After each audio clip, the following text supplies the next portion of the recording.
Indianapolis, Indiana. George Elliott is at the starting line in a race car powered by a jet engine.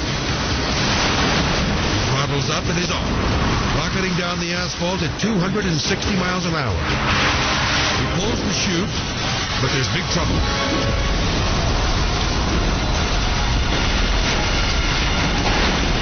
George's sons can't believe their eyes. I saw him go halfway down the track and then a big plume of smoke, and I heard somebody in the audience say, "Oh my God, there's been an accident."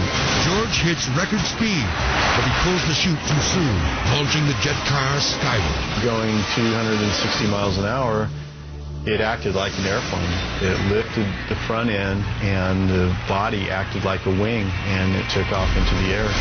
The body is sheared off as the vehicle soared 100 feet before violently crashing into the guardrail. George is pinned beneath the mangled wreckage as the jet car screeches to a stop.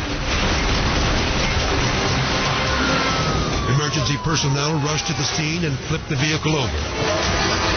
They remove George's helmet and try to pull him from the twisted chassis. Miraculously, he's alive.